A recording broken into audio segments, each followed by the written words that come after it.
Coming to you live from the Golden Spiral Media Studio in Oklahoma City, it's the Revolution Podcast, episode 20, The Stand.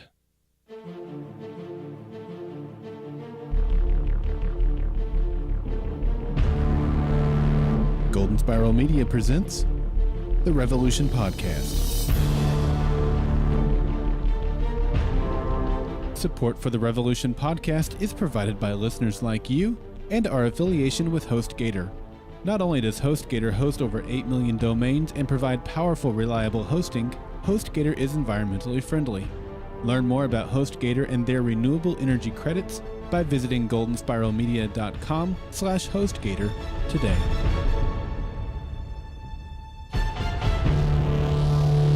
Welcome back to the Revolution Podcast, everybody. I'm Daryl. And I'm Jeremy.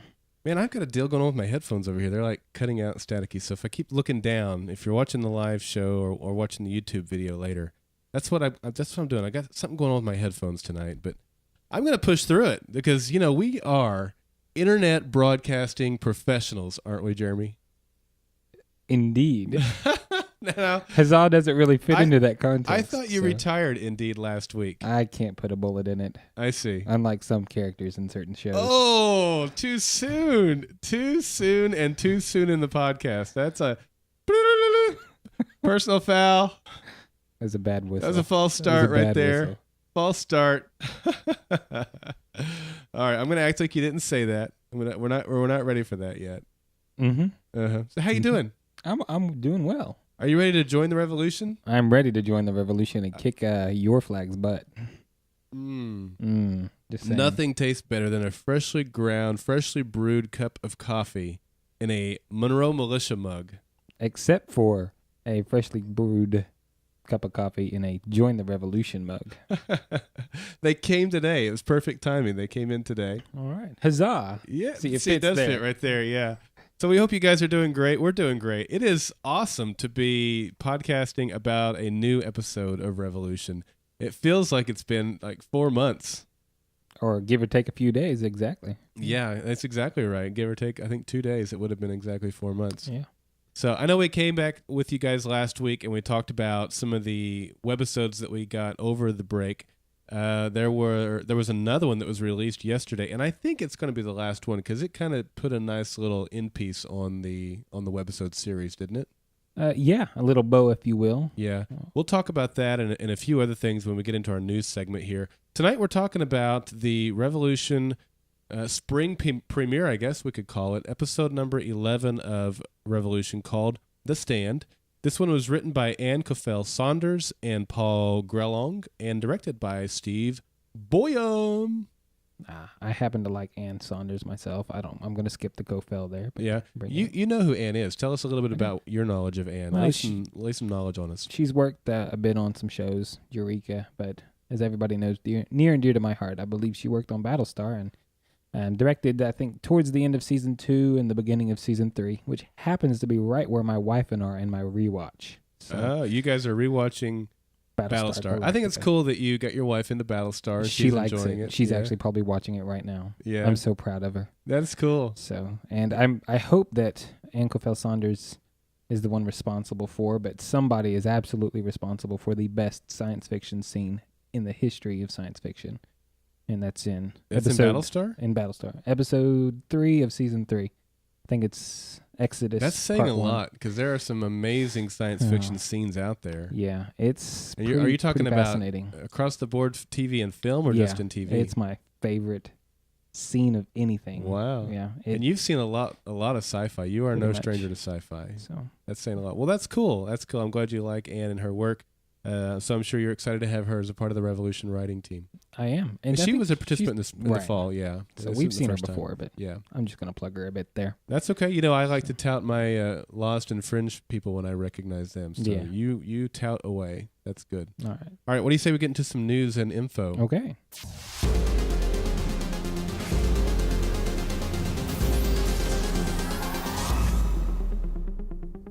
Did you see the nice little Firefly quote that Holy Helicopters of Pi put into the chat room there? I did not. He says, bullet to the brain pan, squish. That wasn't quite what we got last night, but Close. Couple bullets to the abdomen pan. The chest pan. Chest, yeah. Yeah. All right. Sorry, we're getting ahead of ourselves. We mentioned in the episode last week, and we didn't recognize that not everybody downloaded our recap episode, but we do have several episode titles to share with you for the upcoming season, as well as a date for the finale. And so we'll get those taken care of for you right here. Next week's episode, which is episode 12, is called Ghosts, and that, of course, will air on April 1st. Now, I have some new theories of what I think that might be, but we'll see. Okay. The next episode after Ghosts is The Song Remains the Same, airing on April 8th. Episode 14 is called The Night the Lights Went Out in Georgia, airing on April 15th. And the last episode that we have the name of is Home, and that is April 22nd. That's going to have a guest appearance by Michael Bublé. Is it Michael Bublé who sings that song? Yeah. I don't think so. Well, there's a country version of it that Blake Shelton did, but No. Bublé originated the song. He wrote the song. Did he really? I think he wrote that. Right. But yeah. Oh, anyway, I'm just kidding about the Bublé thing. And then we also have the date for the finale of season 1, which is going to be episode 20. We don't have a title yet, but that will be airing on Memorial Day. Boo.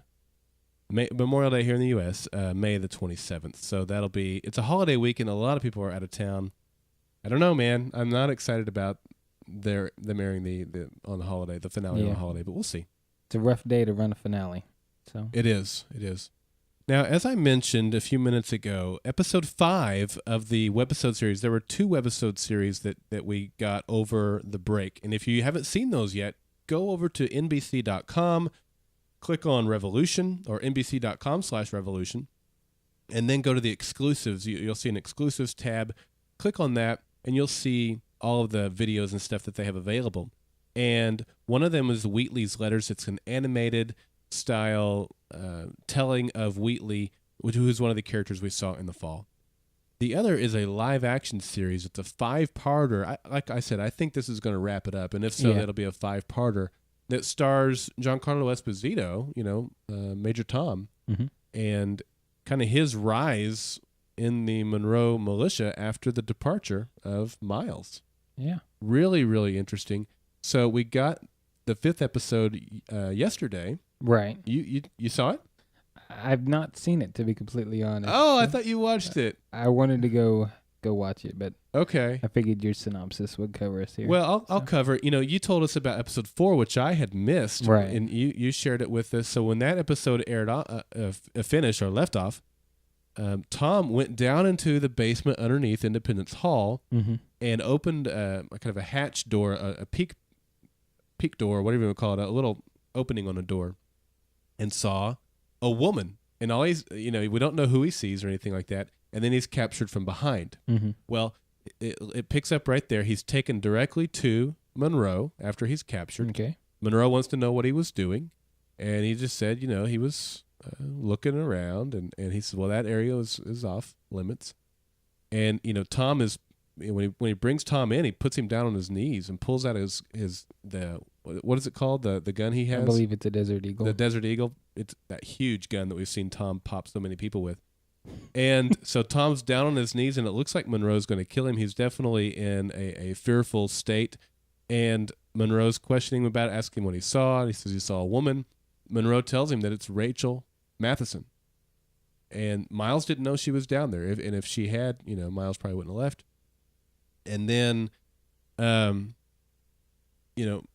is fearful for his life. And the way it ends really is Monroe takes the gun and shoots it, but there's no bullet in the chamber. And he's not really aiming it at Tom when he does that. So it's not like he failed to kill him, but I think he's trying to intimidate him. Right. And so he puts the gun down on a box, a wood box at that point. They talk some more, but it ends with Monroe telling Tom that there's a guy named Ben Matheson out there who knows why the power went out. Okay. And he gives Tom the directive to go take as long as necessary, kill as many people as necessary to find, hunt down, and bring back Ben Matheson. All right. And then that's where the webisode ends, which basically brings us right to how the series began. Exactly. With Tom, going into town, trying to get Ben. Yeah. So it was cool. It was kind of a nice rounding off of his character arc, I think. Yeah. So does it kind of display his cowardice there too, or? Well, he's definitely fearful that Monroe will kill him. Okay. I definitely would like to talk about that as we get into our episode discussion tonight. So don't let me forget about that. Okay. That's something I do want to talk about. We mentioned also in our podcast last week that Revolution is going to have a panel at WonderCon, which is happening this coming weekend in Anaheim. I don't know. I didn't check today to see if tickets were still available, but if you're going to be or are in the Anaheim area, WonderCon this weekend, and on Saturday will be the Revolution panel. Several of the stars will be there, and some of the writers, producers as well. So definitely go check that out. Yeah, and also we have some wonderful geek madness going on our website at goldenspiralmedia.com/geek madness. It's kind of a March Madness knockoff tournament with some more nerdy things that you would recognize, like comic book characters, video game characters. Sadly, Shepard didn't make it through the first tournament, first round. Yeah. So you knew he was going to get trounced. I did, but it still made me sad. Oh, come on. Link is much more iconic than Shepard. Yeah, well, I probably voted for Link myself, but but I wanted Shepard to get some love. So now the truth comes out. Yeah. Speaking of Shepard, I accidentally watched the preview last night for next week's episode, or I guess what's coming up in this season, and because of a song that they led into, they kind of segued into. It's actually the trailer song for Mass Effect 2. Oh. And I was like, oh, look. And before I knew it, I'd seen it. Yeah. And I was like, no. And you can't unsee it. Yeah. Yeah. And now there's things floating around my head that I'm going to try and ignore. So yeah. Not Jack Shepard, no. Help me out here. John Shepard? I don't know. Dang. He's got my own name in my game. Yeah. He's the star of Mass Effect 3. I guess technically it could be a she. Mm-hmm. So. Okay. But well, Commander Shepard is a better term for him. It was the guy. The picture I pulled off the internet was a guy. Yeah, well, that's kind of the canon version, but in the later versions of the game, they canonized the woman as well, sort of. Okay. It's kind of an awkward situation. Well, that's part of the Geek Madness tournament that's going on right now. You guys should check it out. We're in the regional semifinals right now, so we've got 2 matches going on left in sci-fi, 2 in cartoons, 2 in video games, and 2 in comics. Some great matchups. The previous round was really, really tough. Malcolm Reynolds from Firefly beat Han Solo by 1 singular vote. It's probably the toughest vote in the history of mankind. There's been some great matchups. It's been a whole lot of fun. Hopefully you guys you'll continue to vote on that. It's round by round, just like the NCAA basketball tournament is. It's not a one-time vote thing. You have to come back and vote. The deadlines for all the voting is right there on the website, so check that out. As Jeremy mentioned, goldenspiralmedia.com/geekmadness. I have one other thing I meant to put this before the Geek Madness, and I got it wrong in the show notes. It's my fault here. This is something I meant to play last week in our recap podcast.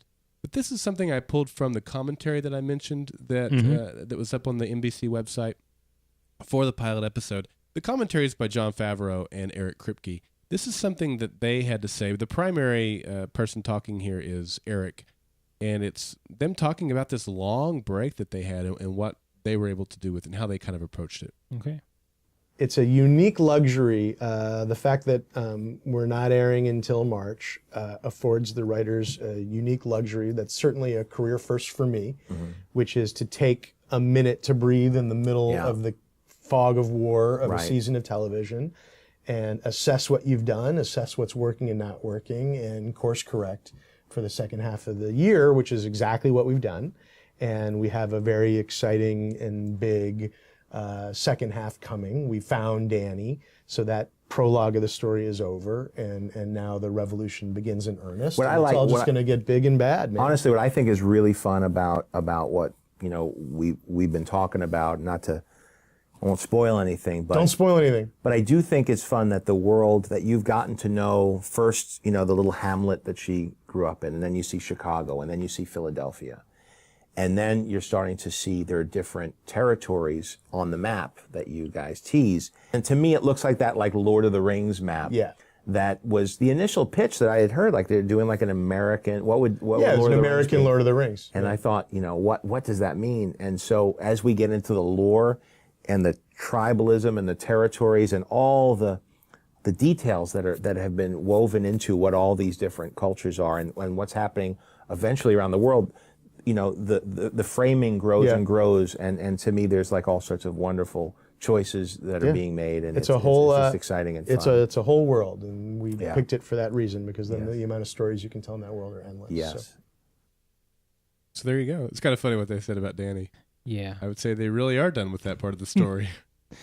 It kind of sounds like it, but we'll see. Yeah, but there is a whole world to explore, and it is a neat little luxury that they were afforded in the middle of the season to kind of refocus and decide what was good and what wasn't good, and then go from there.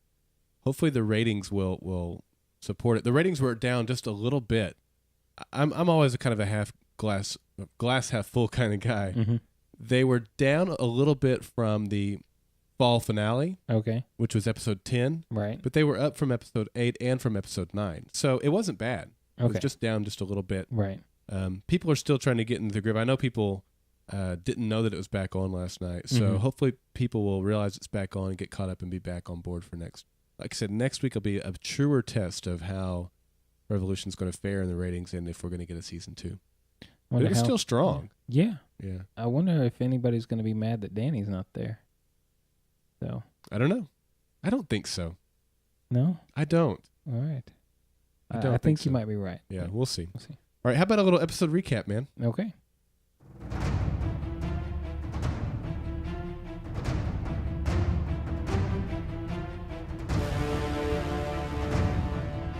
The episode starts where the fall finale left off. Miles and the gang are staring down the barrel of a helicopter gun and flee into a nearby abandoned restaurant. The helicopter blows up the restaurant, but the gang survives, having taken refuge within the thick insulated walls of the freezer. Neville reports to Monroe that they believe they killed Miles and his group, but can't be sure. Monroe orders the helicopter to visit every rebel camp and annihilate every single person. Miles and his group find some rebel fighters moments after they were killed by the helicopter. Nora takes Charlie, Aaron, and Danny to the rebel headquarters in Annapolis to warn them. Rachel tells the group that she knows how to get power and heavy weaponry. She and Miles head off to get the weapons and meet back up in Annapolis. Monroe and Jason scout out the rebel bases and find the one in Annapolis. Jason doesn't agree with slaughtering people with the helicopters and refuses to participate. Neville tells him that he is a shameful disappointment, and they fight. Tom wins the fight and tells Jason to never come home again. Tom makes his way back to Monroe, and they order the strike. Tom tells Monroe that Jason is dead. Jason finds Charlie and warns her of the impending helicopter attack. Miles and Rachel make their way to the home of one of Rachel's associates named John. He is a fellow power pendant holder. Unfortunately, Randall has already gotten to him, and he takes them captive. Miles easily escapes from his bindings and overpowers John. Miles and Rachel escape and take the weapons they need with them. Charlie tells the rebel group about the helicopter attack, and the group decides to make a stand. They prepare the best weapons they have and hope that Rachel and Miles arrive to them on time. The helicopters soon arrive, and the rebel group puts up a valiant fight. The helicopters are forced to take evasive measures, but they still take out several fighters, and the rebels are unable to take down the choppers. Miles and Rachel arrive with the big guns, but Miles is rocked by a nearby explosion before he can fire off a shot. Danny takes the missile launcher and takes out the helicopter carrying the amplifier. Once the amplifier is gone, the other helicopter crashes. As it goes down, stray bullets rip through Danny, killing him. Back in Philadelphia, Randall arrives to pay Monroe a visit. It turns out that Randall has driven his car to Philadelphia. Monroe agrees to see Randall, and Randall believes they can help each other out. The final scene takes place between Rachel and the body of Danny. Earlier in the episode via flashback, we were reminded that Danny had an experimental surgery as a young child that helped him survive. Now in the present, Rachel takes out a knife and cuts into the abdomen of her dead son. She pokes her fingers into the hole and pulls out a small, blinking capsule.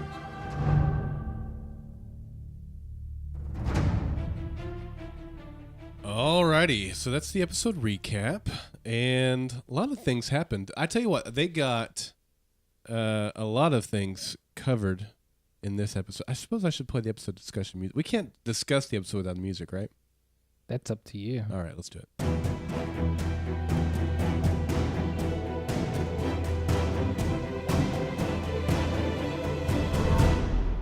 I mean, it started off literally where the fall finale left off, right? Yeah. Helicopter in the air. Deer in the headlights. Yeah. We got that. We got a lot of development between Tom and Jason. We got a lot of development between the whole Randall side storyline. Yep. We got some development with the whole, Matheson group. And so a whole lot of things happened. Where do we want to start with this thing? Well, we could always start with the beginning where my note says, "Fly, you fools." So, with the staring down the helicopter, we figured they would start there, right? We did figure they would have to. I mean, like I criticized in the last episode, they should have already been running at Right. the end of the fall finale. Right. But it didn't take them long to finally get running as soon as the episode started. Did you buy the fact that they blew up the restaurant and everyone survived? Was that reasonable to you? Well, what part of that scene was reasonable? The rocket's working after 15 years. I mean, I don't know. I bought the fact that I just assumed it was a tornado shelter with the glass window in the door. It was a freezer. I think it was a food freezer. I know it was. Yeah. I figured it was probably a freezer, but Yeah. it was like, a secondary shelter for that.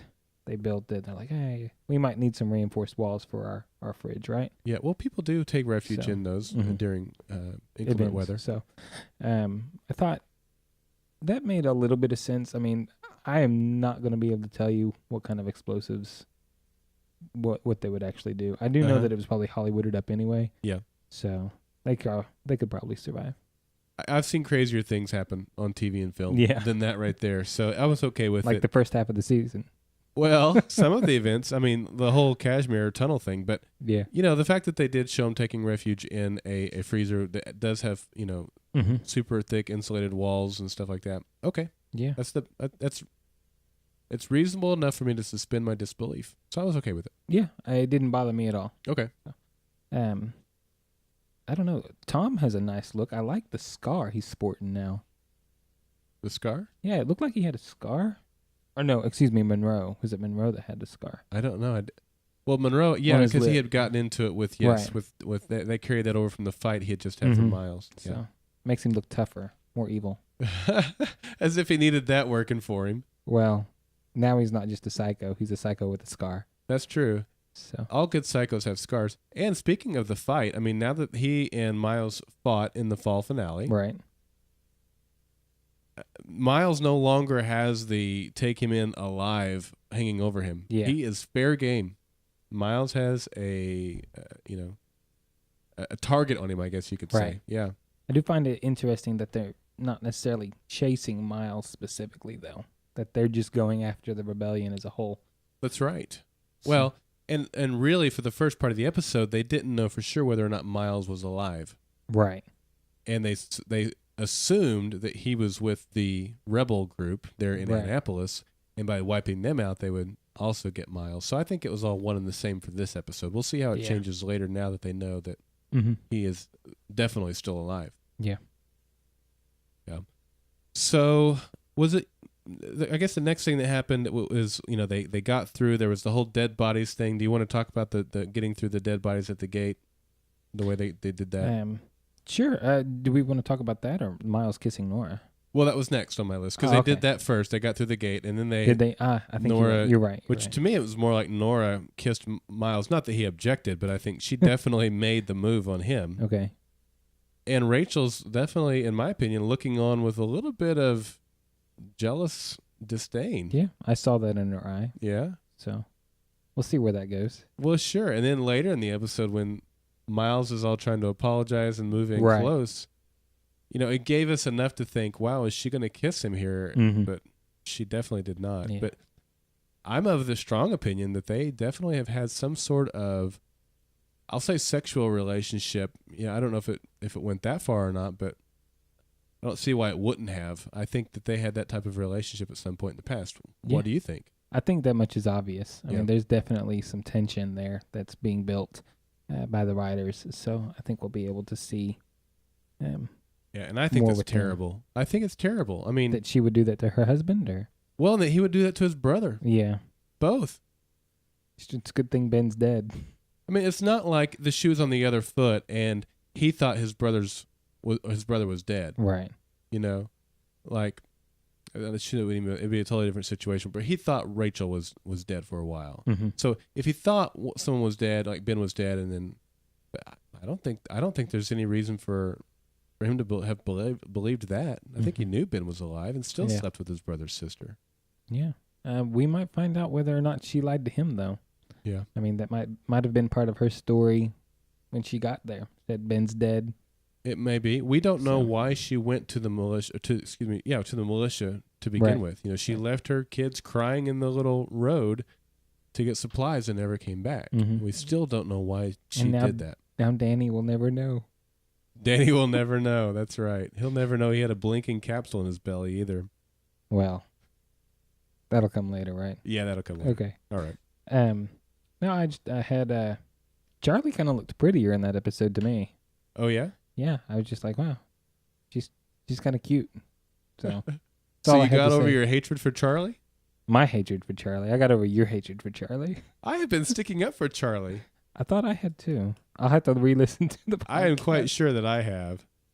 Well, She sticking was- up for her, just saying that I didn't hate her as much as everybody else did. Yeah. She was a pretty good in this episode. I didn't have anything to say. She was Yeah. It would have been easy to overplay some of the things that went on in this episode, but I Yeah. think she did a good job. Yeah. so- Okay. You say in here saw a body. Interesting. I don't know what you mean by that. well, Miles. Let's see. I'm trying to find my notes. I was hoping to find it before we got there. But I thought I heard Miles say that he saw a body when he was talking about he saw When Rachel he was thought dead. she was dead. Right. Yeah, he definitely said that he saw a body. Right. So, So I'm what do you just think on that? wondering whose body was that? Do you think that Miles saw Rachel, and she was really alive, or did he see her dead and then she was kind of resuscitated, or what here do you think she actually saw? I think Or he he. actually saw her Okay. and that she was drugged or something, so that he really thought she was dead. Maybe Okay. she had been made up to make it look like she was Okay. dead. So kind of like Romeo and Juliet, the poison. Could be. Okay. Yeah. That's kind of interesting. I want to know if he saw her dead and this is a different one. I've been watching too much Battlestar I'm lately. sorry, what so now? Like What? she's a clone? She's like a clone or a Cylon, maybe. So, The next thing you're going to tell me is that there's a possibility for time travel in this show. well, you're going to drag it out of me, aren't you? So, I'm going to go ahead and say right now that I think at some point during this show, we will see time travel. So now we've got clones and time travel, folks. Well, if we got time travel, we probably be won't clear. have clones. I'm looking directly into the camera. I'm scooting up into the camera. Let's be clear. I do not support either one of these theories. I do not support the theory of clones or time travel in this show, Revolution, All right. airing Monday nights on NBC. So, if they change the date to like Friday nights, Yeah, then I'm on board. okay. So, Okay, but you're obviously you're entitled to have those yeah, opinions. it's wrong just as they may something. be. Yeah. Well, this one is likely the wrongest one I've ever made. The wrongest, huh? I went with the incorrect grammar for a reason. Okay. So, I think we're gonna see some mistakes made, and I think time travel might be a scapegoat to A fix way them. out? Yeah. See, and that's where I really hope it's not the case. I don't ever like time travel as a way of correcting all of your mistakes. Then it's just lazy if that's the only purpose for time travel. So Right. we'll see. We'll see, but I don't think so at this point. I will say it was Rachel. It was really Rachel. Okay. Bless you. Excuse me. We saw in the webisode Mhm. that she was down being held captive in that storage room down there. Right. Miles didn't know she was there. Monroe said that. So I believe that Monroe faked her death so that he Right. could then use her, torture her without Miles knowing it, Right. storing her away and doing things that he would not have otherwise been able to do. It's as simple as that. Yeah. Simplest answer is often the correct answer. So I'm going to say Occam's razor, huh? Yeah. Wow. Haven't done that in a while. Okay, let's talk about the fight between Tom and Jason. How There was a fight? It awesome kind of was looked that? one-sided to me. Well, Jason got a punch or two in Yeah. there. All right. Well, I don't know how awesome it was, but it was pretty brutal. It kind of reminded me of the scene when Tom is, I guess, getting his first kill. And the Oh, the neighbor? yes, the Okay. neighbor, when he beats the living life out of him. So he was pretty angry with Jason. So Yeah. didn't hold any punches back. So Yeah, I say it was awesome because I thought it was great that Jason took a stand and stood up to his dad. He is something that his dad wishes he was. Tom Neville is a coward and a weakling. We saw it in his flashback. He was scared of his neighbor. He let his boss walk all over him. And he never could stand up to anybody.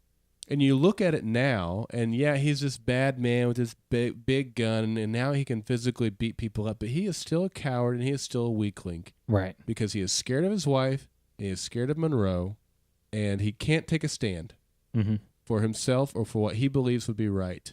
Right. Where his son Jason does, at the cost of, I mean, that was a huge risk he took. His dad could have actually killed him. He could have ostracized him, which he did. You know, he could have turned him over to the militia, which he didn't do. I mean, he took a lot of risk there. Yeah. Kudos to Jason. He is a better man than Tom is every day of the week. So that's why I say it was awesome, because Jason took a stand and did what was right. All right. I like that. And maybe this will bring Tom over to the light side, if you will, in the end as well. Do you think this could help redeem him, or I don't know, man. I know we've talked about Tom's redemption a few times, but as of today, okay? March 26th. Oh, I need to call my dad. It's his birthday. March 26th, Happy birthday, Mr. Donnell. 2013. I will say that Tom's only chance of redemption will be as he dies, just like Darth Vader. Okay. I can see that. But just like Darth Vader, his son was kind of a catalyst in that redemption. Oh, absolutely. So I think it's fitting there too. are we going to see Jason fight Palpatine? Monroe. And yeah, exactly. Uh-huh. And then Monroe almost killed Jason. Tom step in and sacrifice his life to save Jason and kill Monroe. Yeah, it would be, if that happens, obviously it'd be a total knockoff Yeah. of Star Wars, but it would fit. I could totally see that fitting in every single way. I can too. Yeah, but we'll see. The story's young. All right. Yeah. All right. What else do you have on that? Anything else? Did we cover all you had on that scene? On that scene, yeah. Yeah. I think that's all I have. I have so the next thing I have in my notes is that Miles and Rachel went to John's house. John was a friend of Rachel's. He was a power pendant carrier.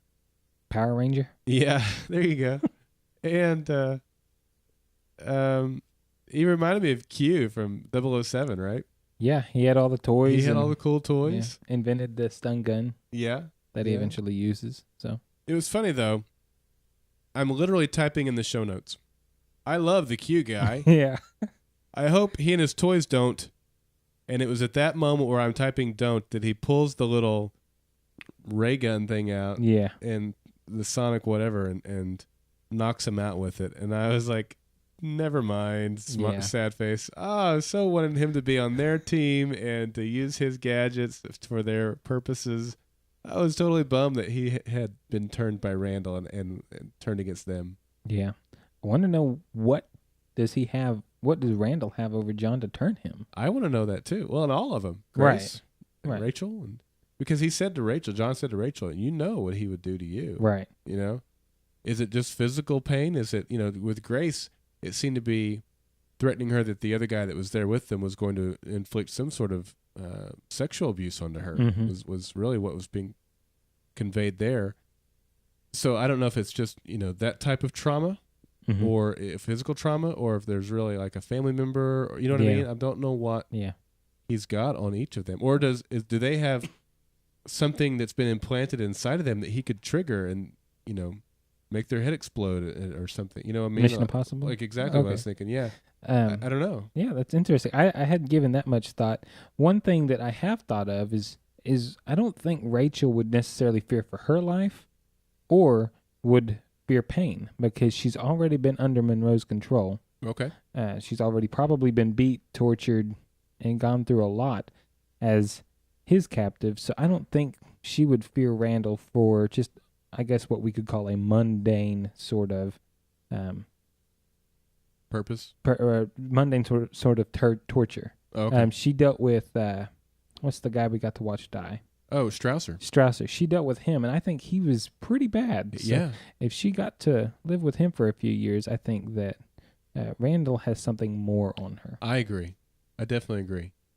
And I can't wait to find out what it is. Yeah, So. and just the way that John said it, it felt more than just physical harm. It felt weightier than that, Yeah. So I'm really intrigued by what it is too. Mm-hmm. I did find it was kind of interesting that John didn't act like he hadn't seen her in 15 years. To me, it almost felt like it's been a few years, to be honest. He's like, well, what happened? She's like, well, it's been a long story or something like that. Yeah, you're kind of right. It was almost kind of a casual, they'd seen each other at some point. So I'd like to see if that pans out or if that's just me reading into things. So that's an interesting observation, Jeremy. I have lots of interesting observations. See, if you take enough shots, you'll eventually hit the target, right? That's the theory, yes. I hope I get a couple right. So all right, so Randall, speaking of him, he has access to the tower. Rachel mentions that, or John mentions that to Rachel, rather. Right. So now we know what the structure is called that we saw the first half of the season. Right. And where they were at with Grace, in this episode. We still don't know where it is or really what it looks like from the outside, what its purpose is. You and I were kind of working off the assumption, an assumption, that it was somewhere near Chicago where they have a particle collider out there. Right. And I don't know. I mean, they definitely played a little bit fast and loose with geographical locations and time in this episode. Very fast. For example, they were able to get from Philadelphia to Annapolis really fast. Tom was able to get from Annapolis because he's using binoculars observing the rebel base. Right. Gets back to Philadelphia and orders the strike. The helicopters get back to Annapolis all within 12 hours. I don't know. 12 or was it 18? It was 12. quick, but he's 12. on horseback. So he's on horseback. And they did have a buggy. So that may be possible. Right. I don't know. It just seemed like that was really fast. But then the other thing is, if Randall is out there in Chicago, if that's where the tower is located, then he would have had to have driven his Cutlass Sierra all the way to Philadelphia, which I'm not saying is not possible because he has a pendant, and they seem to have also played fast and loose with fuel. Gasoline, so that's my question is, does he have enough gasoline to be able to make the trip from Chicago to Philly, or is the tower closer to the northeastern part of the U.S.? Right. That was a long way of getting to that question. What do you think? I think it's probably still closer to Chicago. What I think, though, is we assume that his car runs on fuel. He might have jerry-rigged it to run on electricity at some point. So if he has the capability to have power, he might have actually worked on that. Now, the helicopters, on the other hand, not so much. I don't think they've made that conversion necessarily. Right. But he's had electricity for 15 years, and nobody else has been able to stop him. So he's had the chance to actually develop that. So right now, until they actually show me the back of the car, show us the car, and introduce fuel, I'm just going to assume that he's got an electric motor in it. Okay. And like I said, I think they're playing fast and loose with the fuel, automobile and jet fuel and all that sort of thing. So I'm going to roll with it, not worry about it too much. I just wondered if it gave us a better indication of how close the tower was to Philadelphia. That's a very fair question. Yeah.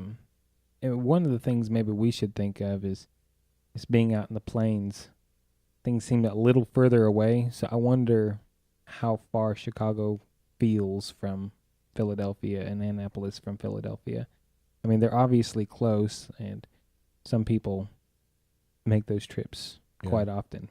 Well, 5 and it hours seems is like long I for looked us. up Annapolis to Philly, Mhm. and it was about as far as Guthrie is from to Purcell. Okay, so see, that's not far. It's not on a far. I mean, horse. on a car, you could make the trip in about an hour, hour and a half. Right. So I guess that could be done. Yeah. Yeah. It's not as far as like my mind would go, wow, that's forever. Well, Yeah.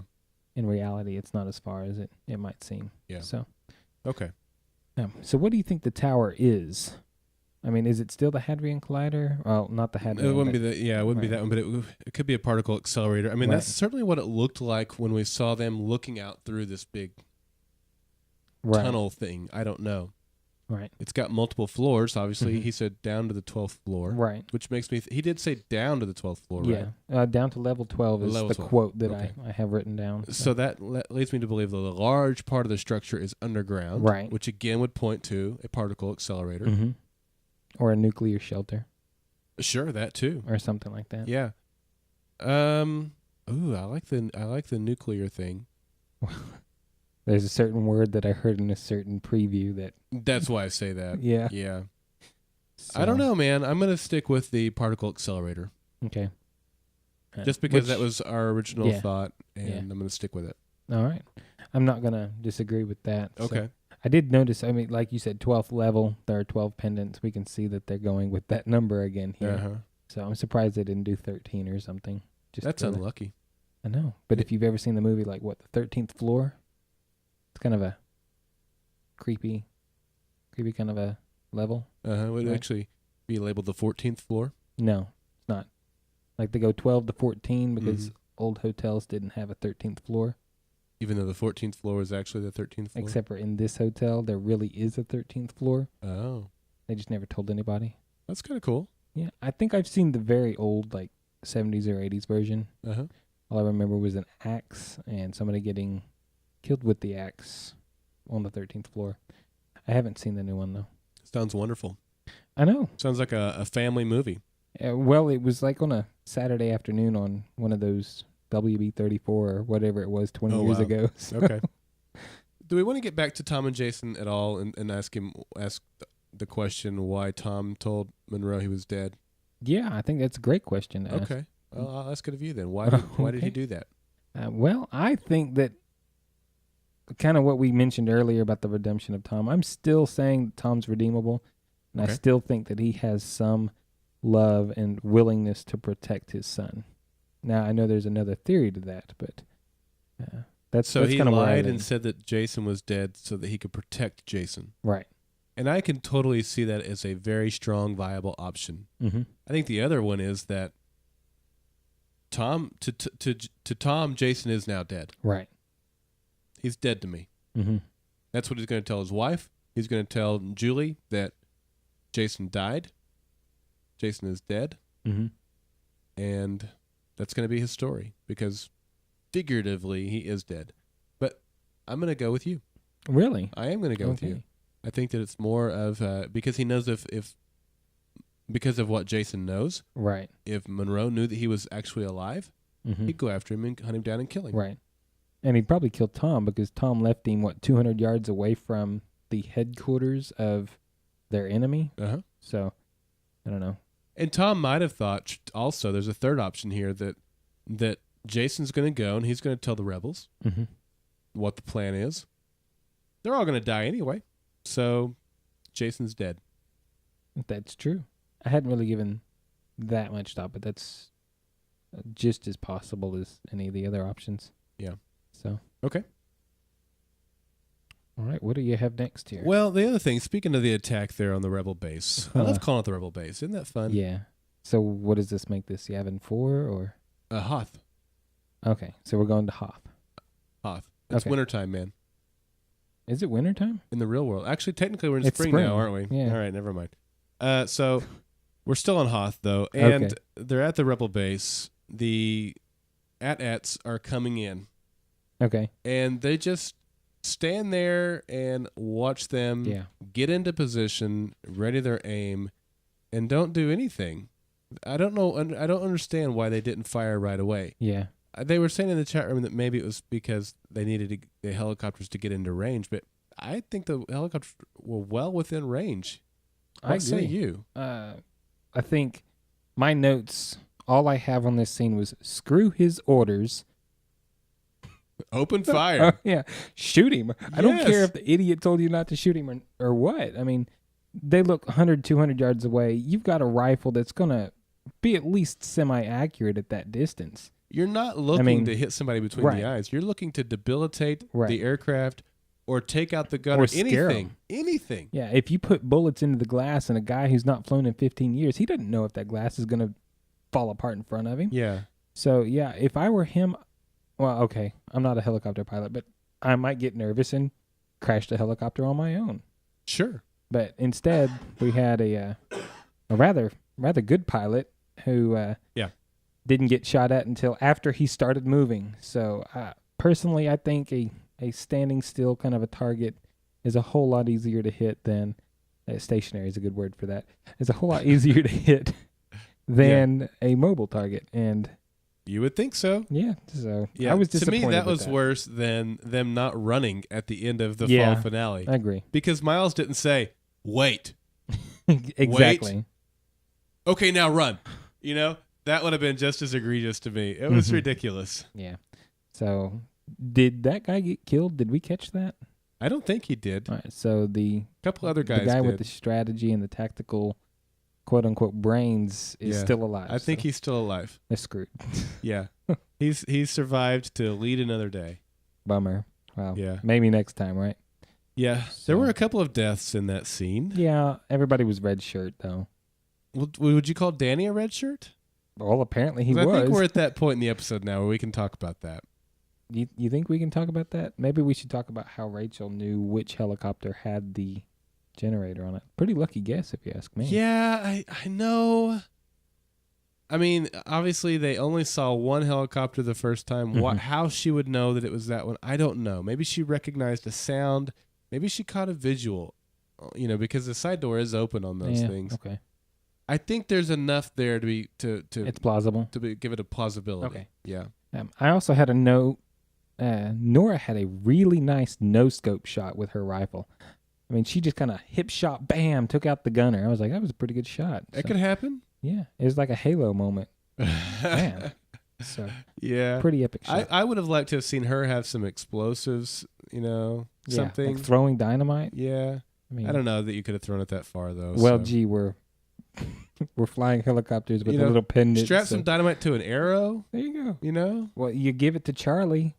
She can She's hit, gonna hit it. Yeah, she can hit a backpack, you know, at 100 yards. Yeah, so Yeah. she'll nail the helicopter. I didn't see her bow. She was just using the M16. so- Yeah, I don't know what happened to her bow. Did she ever get it back after she jumped off the train? Well, she picked up the dead girl's Yeah. bow.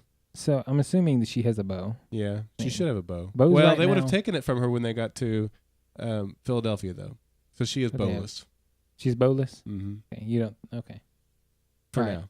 right. Well, so here I'll go ahead and lead us into. I'm sorry. I wonder if they have somebody that tracks weapons. They had this on Lost. Really? Yeah, let's say Sawyer needed a weapon to Mhm. interrogate somebody, and he didn't currently possess a weapon. Mm-hmm. They had to go to a person on one of the producers or whatever his position was, who was in charge of weapons, and say, who has the weapons? Wow. Because they're on an island. There are only a certain number of weapons. Right. Okay, we need to get Sawyer a weapon. Let's work this out. Because they were trying to Impressive. be that, you know, Yeah. consistent and stuff. I'm pretty sure that Revolution is nowhere near that consistent. No, and I think they kind of start out with a blank slate. Now they don't because they've hooked up with some Right, rebels a right. couple of times. But when they left the Monroe Militia, I think it's safe to assume they had no weapons. Yeah, you're probably right. Anyway, So- sorry, sidebar there. Okay, sidebar. Well, Danny. So here's kind of my progression, and you were talking about your notes. Uh-huh. Miles runs out with the rocket launcher, points it, or gets kind of in a position, and I have Miles got nailed Yeah. in caps, and then the line below that is Danny got more nailed. Yes, he did. So nice random fire. He got yeah. So that's how pretty much I reacted to that Oh, scene. man, it was you kind of saw it coming with the Charlie begging Danny not to go. Hey, Danny, do this. I'll never ask you this again. This one time I'm going to ask. You saw the handwriting on the wall at that point. When we saw the flashback, I don't think that really played the card because we've seen the flashback before with Rachel seeing him, with issues. So I didn't think that gave it away. What I thought gave it away was Charlie asking him to go inside when the gunfire started. Yeah. Well, so he stopped breathing. Do you think the cause of that was an asthma attack? Oh, it might have been the 4 holes in his chest and abdomen. Okay, I'm just checking. And the loss of blood flow. Yeah, all right. Did you like it that after he was shot, he just kind of stood there for quite a while? It was kind slow-mo? of Boromir-ish. He gets hit with the arrows and he's kind of all heroic death. Yeah, it's kind of that. Okay. If you haven't read or seen Lord of the Rings, spoiler alert. Yeah, well, that's a little bit of a spoiler alert, sure. It leads up to another great scene, though, later on. Yes, it does. The tomato and the setting on fire and the death of... a certain favorite actor of yours. Yes. Jumping off a cliff on fire. Yeah. So. But I liked it. I thought it was a good way to go out. It was heroic.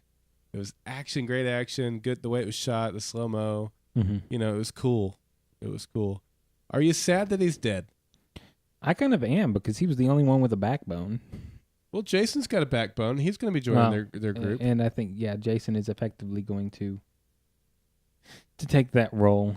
And I honestly, I think, this is just my 2 cents, that I think that's the position they found themselves in. Looking at the cast here, I think that J.D. Pardo and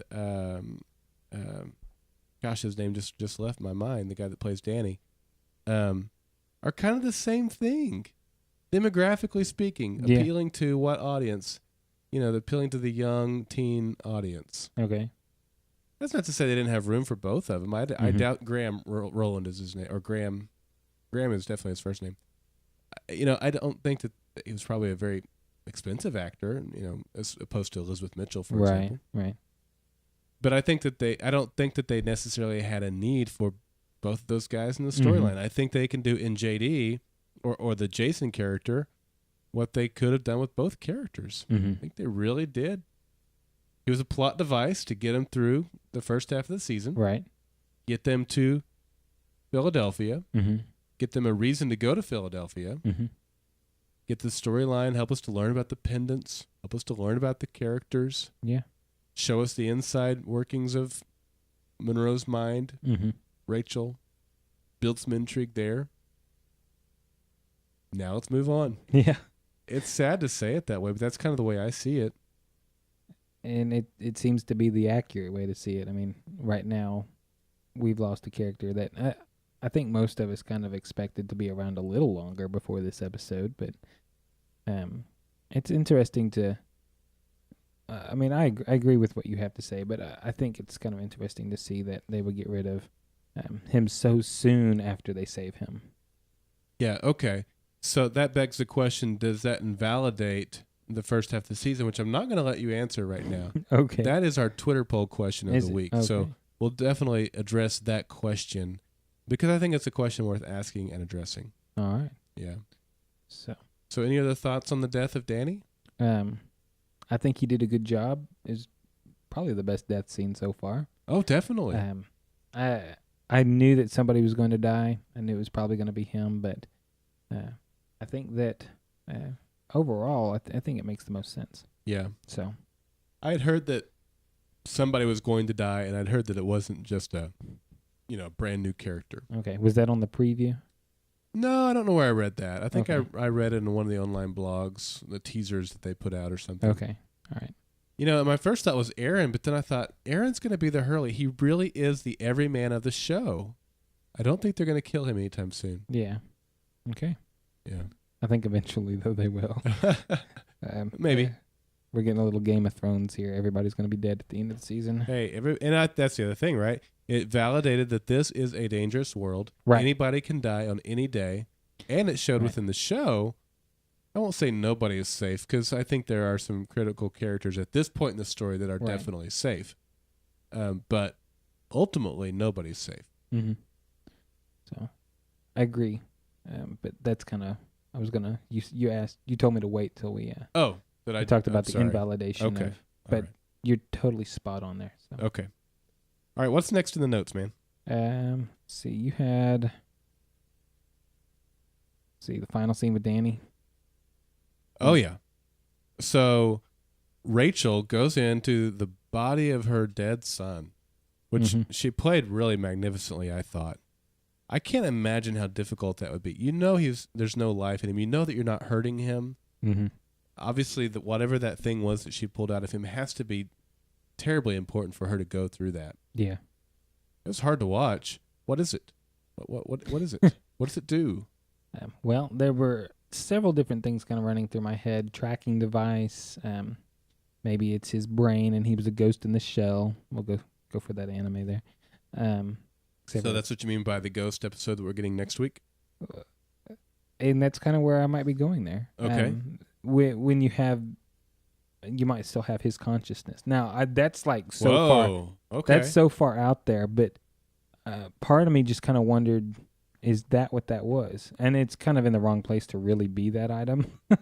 But, it just kind of went, oh, that's interesting. I wonder what this is. So it would be kind of interesting if it's kind of a save file of him or something. I don't know. See, here's the thing. Cylon. She cut into him. The first time I watched it, I was like, how does she know to cut right there? Because she only cut a couple inch. It had a scar. She cut where the scar was. Mhm. The scar was there because of the medical procedure he had when he was a boy. Right. So, help me remember back to the first half of the season. Was the medical condition heart related or was it lung related? I know he has asthma, which is why I want to say it was lung related. To be completely honest, I can't remember. And I was wondering if the asthma wasn't actually asthma. If it Okay. was some side effect. Do you think of it's a real big conspiracy where even the doctors and nurses were all part of Randall's plan and Absolutely. they faked this medical condition to I do do. this? 100%. You know what? I'm totally there with you. It was convenient that Randall's waiting outside there Yeah. to talk to her. I'm there with you. It was a So- totally faked thing. He had Mhm. no real medical condition. Right. Or maybe they did something so that, he did have asthma. Right. Asthma is not uncommon. Right. So he could have lucked out that he had asthma too. Mm-hmm. But that's what I'm going to go with you on that conspiracy theory. Okay. But I think that the capsule was there from that surgery, so I don't know what it is. Yeah. There's a lot of things, like I said, that Here's I the don't thing have that my bugs list, me about so. that, though, Jeremy. She has to have known the significance of it. If she was not in on it too, or wasn't aware of it, she would have Okay. left it in there, right? So who put it in there? If it wasn't the doctors? No, I think that they did. I think she knows more than maybe she didn't know it at the Mhm. time. The At some point, the flashback when they went in this episode. yeah, They were going to. Were they going to or he went into surgery? that's right. I wonder if this was a different surgery than the one that fixed the issue because he was older in that episode. Yeah. How old I don't know. He looked like 2 or 3 years old is to that? me. Okay. Maybe 2. It was a year before the blackout. I think he was like 3 when the blackout went out. Right. I mean, she definitely knows what it is and that it's important. Otherwise, she wouldn't have pulled it out of him. Mm-hmm. It's just a question, I guess, of when did she find out what it is? Was it before it was implanted or after it was Right. implanted? And what is it? Well, that kind of throws a kink into that conspiracy theory, but we'll see. No, yeah, it does. And it was blinking this whole time, so it's got a It's constant powered, state of power. right. Now, is it able to power other things? I'm going to say no, because then you would have thought that He's walking he would have around been, and- yeah. powering things as he's randomly walking around. Yeah. You're a wizard, Ari. That kind of a thing. Yeah. So I don't know. I think that the fact that it was powered, I found interesting. I'm really interested to see if anybody else has a scar there. And episode Mhm. home kind of makes me wonder if they're going back to the cul-de-sac and she's going to take one out of Ben. Oh, dang. That would be intriguing, wouldn't it? Wow. I think that would be great. Yeah. Okay. So if she pulls that same device out of her husband, Yeah. then it's definitely something they were aware of. Yeah. So I don't know. Maybe she's got one too. Yeah. You say look out for the scar. That's Right. that's a good thing. So be on the lookout for him. Whether or not they'll actually give them a scar until it's convenient for Right. makeup to do it, I Right. don't know. Hey, But speaking of convenient scars, Charlie showed her a wrist Yeah. scar with a Yeah. militia. It didn't necessarily get him out of it, but it might have given him an easier way through the Yeah. gate. speaking of which, we never really discussed. We that, never really so did discuss the gate. I guess yeah. it wasn't that important, but Yeah. I'd have shot all the coffins and been like, Yeah. If they're already dead, "Yeah, Yeah. you're not gonna care, right?" right? All It right. reminded me of a scene we had in Fringe this season where they also faked being dead to get through a Mhm. checkpoint. Yeah. Yeah. Which reminds me of an episode from Firefly where they faked to be dead to get through a checkpoint. Seems to be a good Good plot plot, device. yeah. Yeah. It works well. Now I'm going to be wondering what other episodes. Okay, Of so I gotta say, it was frustrating but cool. I'm okay with it because I like it. I like from a plot standpoint. But Monroe had the one power pendant, right? And it crashed and burned with the helicopter. And then conveniently, Randall shows up at his doorstep. Mm-hmm. Hey, I just drove here. My Cutlass Sierra. Oh yeah, I know you're jealous. What can we do to help each other? So what's going on? What's Randall have up his sleeve? Randall, I think, is the bad guy's bad guy. Once Monroe's dead at the end of the season, Randall's going to take over. So you're still going with the Monroe dead by the end of the I season? said it. I'm going to have to go with it. Okay. I mean, you forced my hand with the time travel. I didn't want to bring that up today, but I spilled the beans today at lunch, and maybe I shouldn't have done that. But I don't know. I'm gonna have to stick with it until it's proven otherwise. So if he makes it through the end of the season, and I'm gonna say, first episode of the second season counts for if he dies in this season because he might have gotten shot. We don't know if he's dead. Okay, or not. I'll give you that. That's fair. But I still think he's gonna die at some point in this season. So. I thought it was so funny that he shows up in a Cutlass Sierra because a Cutlass is a type of sword, right? Yeah. So Randall's sword is a car. So I'm trying to actually Google A Cutlass Sierra? Cutlass Sierra. I don't know what they look like. It's an ugly car. The Cutlass Supreme was much cooler. Is it? Yes. Okay. Yeah. Because I'm wondering, when was this car made? It's an Oldsmobile, Right, which isn't like even made 80s, anymore. Yeah, 90s? it's an old car. So it's still working in 2012, okay, when the power goes out, and then 15 years later. I think Toyota's going to have to step aside from that longest-lasting car bit that they go with a lot. Yeah. So because the Cutlass definitely outlasted it, because we see the Toyota with flowers in it Yeah. at the first episode. So That wasn't a Toyota. It was a Prius. Beetle. It was a Prius. Oh, you're right. No, you're right. It was a Okay. Prius. You're right. So I concede. it didn't last long as the Cutlass Sierra. Maybe this was somebody's first car. It could be. I'm interested. Maybe we'll get to see the background of how Randall and the Cutlass Sierra, came to know each other. I was wondering if it was like Kripke's first car. And maybe Yeah, he's it could throwing be. it out there. That's why I put it. I think Cutlass is. I mean, like I said, I really think that Cutlass is significant because it's a Because it's sword. Okay. But the Cutlass Supreme is a far superior body style car than the Sierra. The Sierra, there's nothing good about the Sierra. I'm sorry if you owned one. I've owned ugly cars in my life too. Maybe it rolled off He the tongue better. still owns an ugly car. Hey, are you kidding me right now? Yeah. Let's not don't bash my car. Hey, I love my car. if it was made in the 80s. It was made in the There 80s. you go. It's a beautiful car. Yeah. I have to force myself to like some of the Ferraris made in the 80s, much less Oh. your Celica. But it's a All right. nice car. I'm not going to. I drive a 1984 Toyota Celica GT. It is beautiful. It is in almost perfect condition. Low miles. Gold. It is a brownish gold color with black trim. It looks awesome. Yeah. It is awesome. To kids who were made in the 80s, it's ugly. Yeah, I was made in the 70s.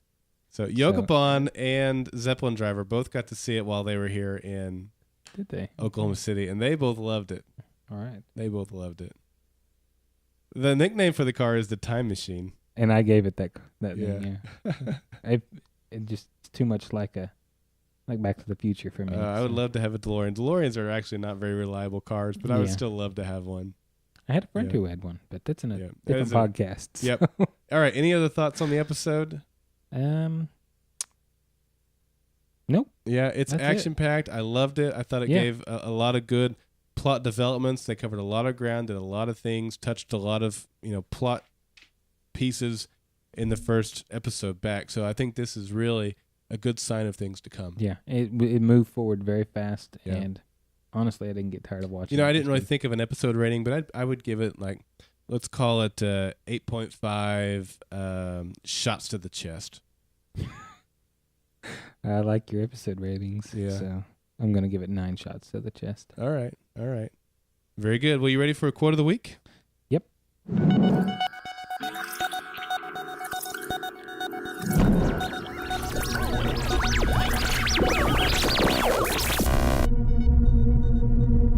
They want me to sing shots to the chest. Not going to happen. That's Clint's deal. Every once in a while I'll sing, but I am sitting on Clint's side of the studio now.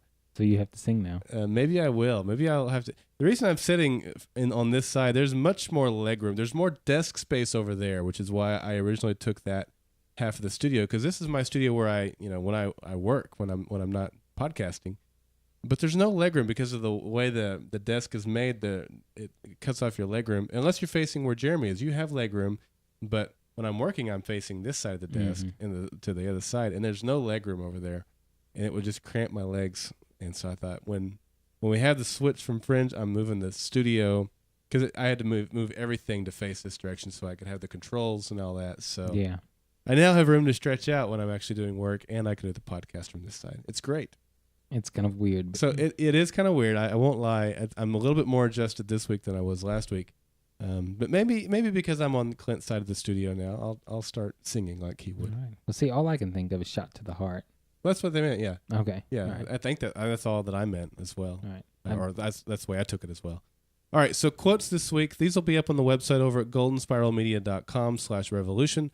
Look for the tab that says quote of the week, and you can go over there and get your vote on. We'll announce the winner on our next podcast. And I didn't go back and look to see if we ever announced the winner of the last episode, the fall finale. Did we? I don't think we did. I don't think we did either. Maybe I should pull that up. I definitely don't have the audio clip to play it. I don't have that queued up. But let me at least pull it up here on the website, and we can tell you what the winner was. We'll even tell you what all 4 of the candidates was, because I'm pretty sure that nobody will remember what the quotes of the week even were. Yeah, for I'm the having a fall hard finale. time trying to do that. So I sit under the quote of the week. It's under the polls tab. So the quotes were, "We'll be like pirates." That was when they were in the flashback. Okay. Yeah. And they were running out of ammo. He says, "We're going to be using swords." Yeah. The second one was, "You are nothing to me," which is when Miles and Monroe have their showdown there at the end. "The Wizard of Google." Okay. That was what Tom called Aaron. Remember, he recognized him from Wired magazine and stuff. And the other quote was, "You've grown up," which I think is what Rachel told Charlie. Yeah, when they were in their cell. When they were in the cell, yeah. The winner was, by 46% of the vote, "We'll be like pirates." So that good. was the winning vote. Good for it. All right, well, we have 4 new quotes for you this week. And the first one is called "Mild-Mannered Housewife." So, Rachel, it turns out you're not the mild-mannered housewife I thought you were. We've been through a lot, Aaron. Not now, all right? I'm sorry. It's just that you're alive, which is, newsworthy. And you knew about the necklaces and the blackout. Aaron. Rachel, Ben gave me that necklace. It drove me nuts. It almost got us all killed. I deserve an explanation. He's right. We all do. I know. And I will explain everything. All right? It's complicated. All right, we had to have a quote from Aaron, right? Yeah, it was a good quote with him in it, and unfortunately, Danny will never get to find out what Rachel knew. That's right. I did think it was a little bit ironic that in just before that scene, that's when they're kind of walking now, that we saw Danny getting taken out of a coffin. Yeah. And by the end of the episode, we didn't see him getting put into a coffin, but he's dead by the end of the episode. Figuratively, we did, yeah. Yeah. All right. Quote number 2. "Let's get some of our own." How's anybody going to win this? With muskets and crossbows? Then we get some bigger guns. Yeah. How? What if I was able to get the rebels missile launchers? Thermal-guided surface-to-air.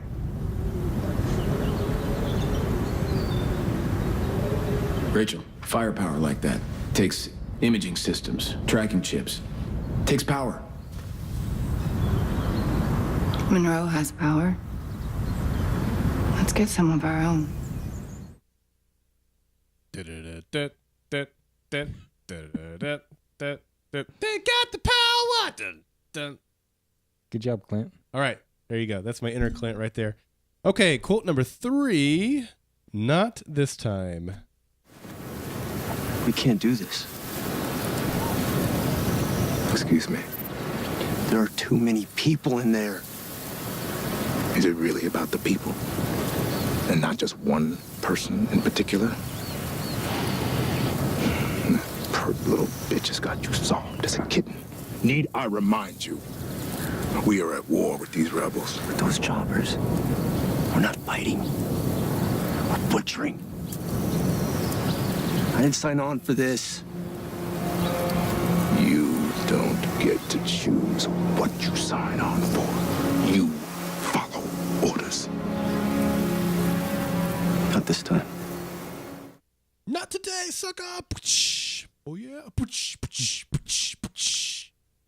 That's my replay right there. You like that? Yeah. No, it's pretty terrible, Yes, actually. it was. All right, and the final quote. How can we help you? Sorry to interrupt you. There's a visitor. I'm not seeing anyone. I think you'll want to see this one. Why? Because he drove here, sir. In a Cutlass Sierra.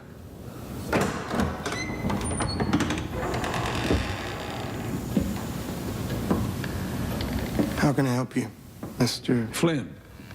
Randall Flynn. And this banged-up gentleman here is John Sanborn. And the question, General, is how can we help you? Dun, dun, dun. All right, so those are the quotes. Like I said, they will be up on the website on Wednesday, so you can go over to goldenspiralmedia.com/revolution. Look for the polls tab. The quote of the week will be right there. You can vote. We'll announce the winner on next week's episode. Tell you what, Jeremy, we didn't get a whole ton of feedback in this week. So Okay. rather than do 2 podcasts this week, I think we can push all these into one podcast and release. It might be a little bit longer than normal, but shouldn't be too long. So let's push on through and do the feedback. What do you say? That sound all right? Yeah. Okay.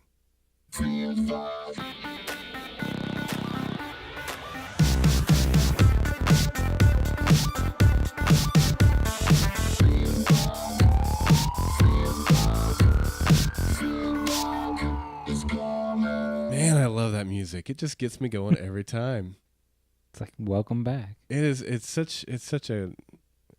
probably what Randall's playing. Randall's, he's probably got hydraulics in his Cutlass Sierra, some 17-inch Yeah, rims, yeah.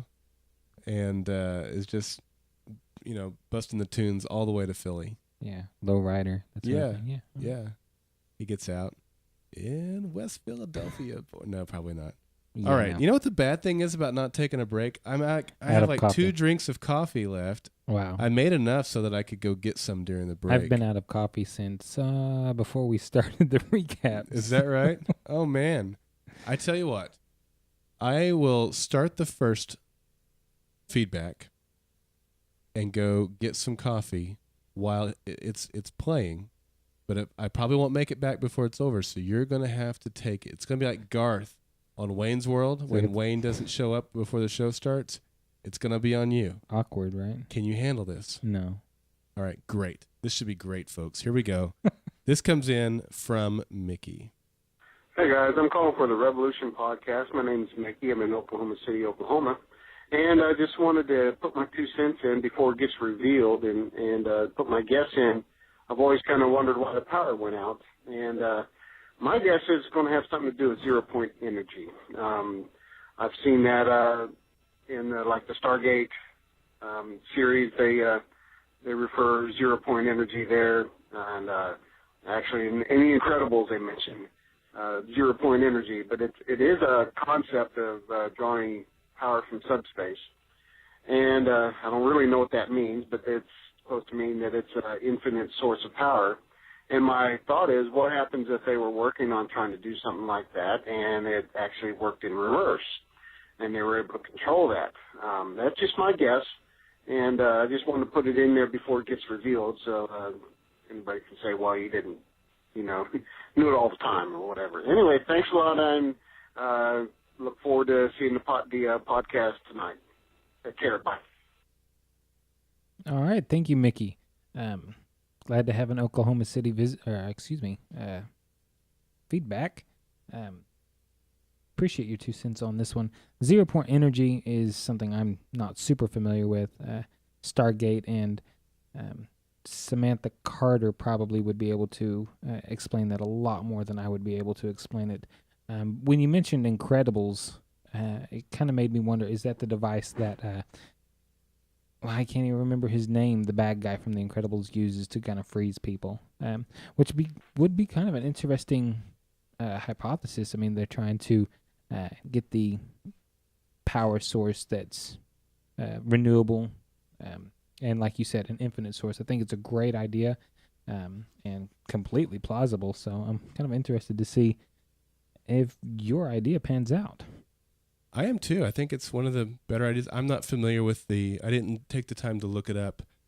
I will do that, though. I just didn't have time before the podcast started today. Mm-hmm. But I think it's a good theory from an Oklahoma City guy. Yeah. Yeah, did you mention that? I did, but I probably stuttered, so okay. We'll get to clean that up with you. Great. Now I have to make Jeremy look decent. Huzzah. All right. Well, thank you, Mickey, for sending that in. We appreciate that. Let's move on to Comey.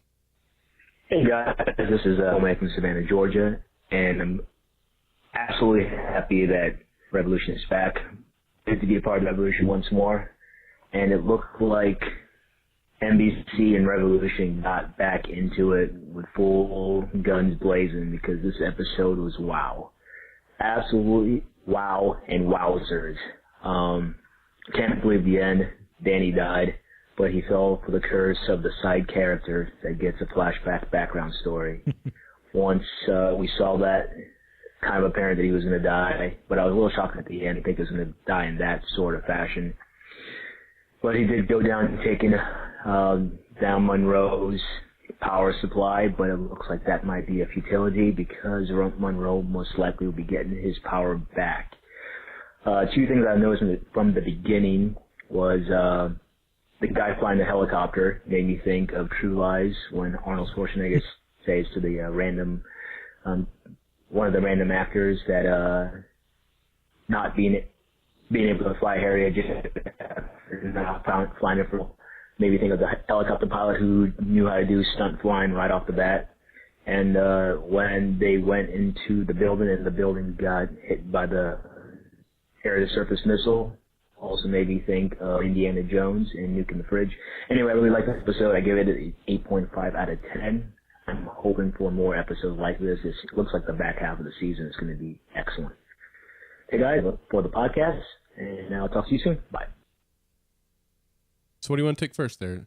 Nuke in the Fridge, True Lies, some of the other things he mentioned? Nuke in the Fridge was good. At True Lies, yeah, definitely.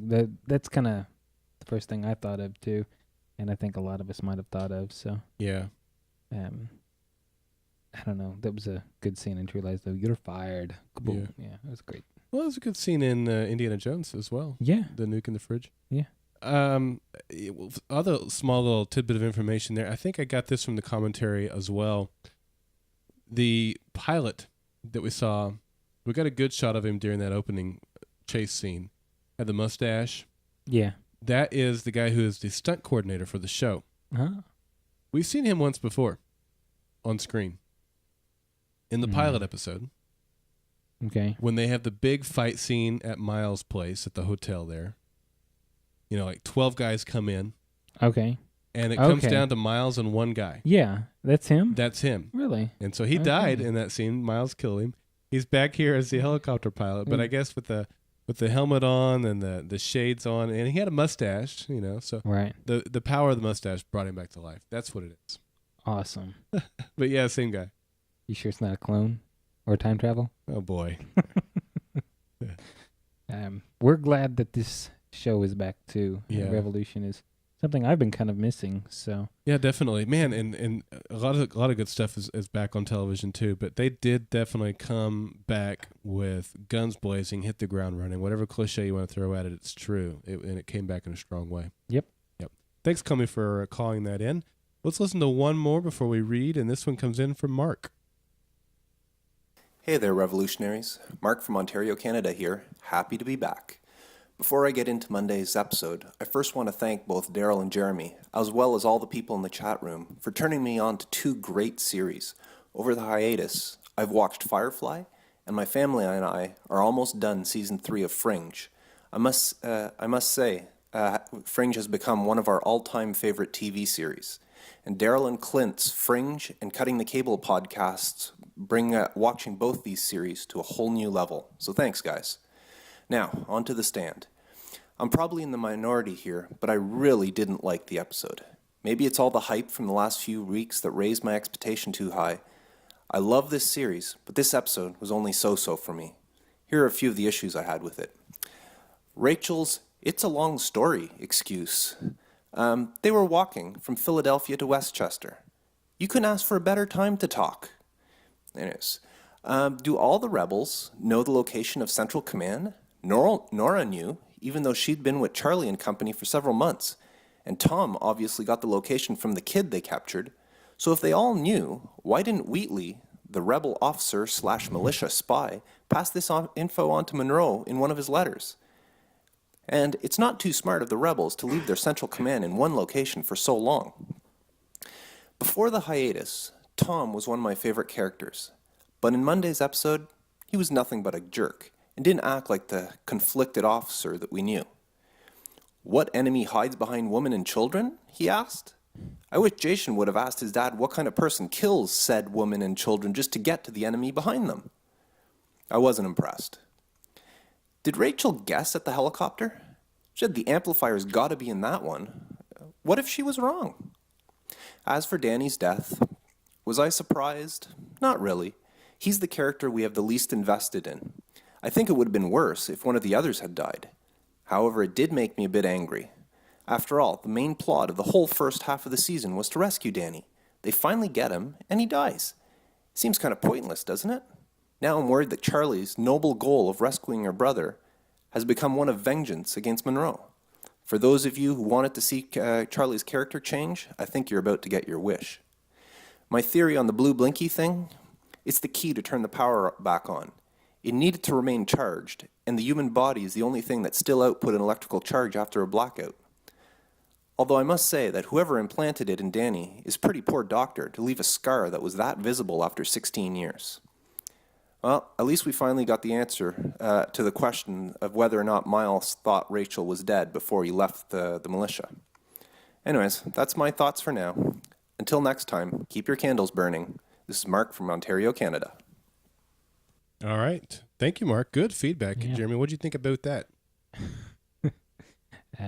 Well, his key for the power, it's great. The whole output of the body, electricity, keeping that alive, I think that's plausible. I think it's plausible like that. based on what I know, which isn't Yeah. much. Yeah. Let's be real, folks. I don't know much. Everything I know about this is from TV. That's so. right.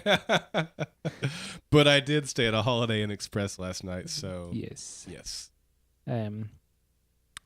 He did mention pointless death about Danny.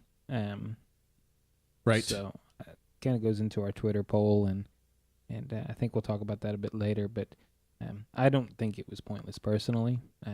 He does mention the noble cause that Charlie had will become one of vengeance, which kind of like I mentioned before, she will go from a naive person to somebody who's a lot darker before she's actually brought back and restored to the light. So I think, we're going to see a lot more darkness from Charlie. I think so. I mean, that's what she told her mom, right? They needed to go and kill every one of them now. So vengeance seems to be what's on her mind, and we'll see what path it takes her down. Yep. Yeah, good. It's a good point, Mark. Thank you for that.